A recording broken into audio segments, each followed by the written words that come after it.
গুঞ্জন ছিল এবার সেটাই হলো সত্যি। নারীদের ইমার্জিং এশিয়া কাপে অংশ নিতে দিচ্ছে না ভারত। শুধু এই টুর্নামেন্ট নয়, আগামীতে এশিয়ার কোনো ক্রিকেট ইভেন্টেও দেখা না যেতে পারে টিম ইন্ডিয়াকে। পাকিস্তানের বিপক্ষে আর খেলতে চায় না বিসিসিআই। আরও বড় কারণ, এশিয়ান ক্রিকেট কাউন্সিল চেয়ারম্যান এখন একজন পাকিস্তানি। এটাই নাকি মেনে নিতে পারছে না ভারত।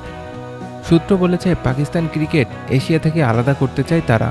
এমনকি সেপ্টেম্বরে আয়োজিত এশিয়া কাপেও থাকতে চায় না ভারত। অবশেষে ফ্র্যাঞ্চাইজ লিগে খেলতে যাচ্ছেন মেহেদী হাসান মিরাজ। পাকিস্তান সুপার লিগে ডাক পেয়েছে টাইগার্স অলরাউন্ডার। লাহোর কালান্দার্সের হয়ে মাঠ মাতাবেন মিরাজ, যে দলে আগে থেকে খেলছেন সাকিব আল হাসান।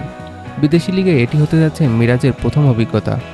আর এর আগে সিজনের শুরুতে লাহোরের হয়ে খেলেছিলেন রিশাদ হোসেন। আইপিএলে নতুন চমক, জিম্বাবুয়ের গতিময় পেসার ব্রেসিং মুজরাবিন ডাক পেলেন আইপিএলে। রয়্যাল চ্যালেঞ্জার বেঙ্গালুরুর হয়ে মাঠ মাতাবেন তিনি টুর্নামেন্টের বাকি অংশে। আইপিএলে প্রথম দল হিসেবে প্লে অফ নিশ্চিত করল গুজরাট টাইটান্স। মোস্তাফিজের দিল্লি ক্যাপিটালসকে হারিয়ে 10 উইকেটের বিশাল ব্যবধানে।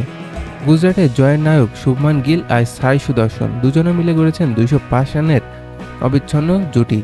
দিল্লির 200 রানের লক্ষ্য যেন ছিল খেলনার মতো। তবু প্লে অফের টিকিট এখনও হাতছাড়া হয়নি মোস্তাফিজের দলের। শেষ এক জায়গায় জন্য লড়াই করছে দিল্লি, মুম্বাই আর লখনৌ। অন্যদিকে প্লে অফের দৌড়ে দুর্দান্ত এক জয় পেল পাঞ্জাব কিংস। রাজস্থানের বিপক্ষে 10 রানে জয় তুলে নিলেও আইপিএলের টেবিলে 2 নম্বরে উঠে গেছে তারা। প্রথমে ব্যাট করে শ্রেয়াস আয়ারের দলে 5 উইকেটে 219 রানের বিশাল পুঁজি। জবাবে রাজস্থান রয়্যাল লড়াই করে থামে 209 রানে 7 উইকেট হারিয়ে।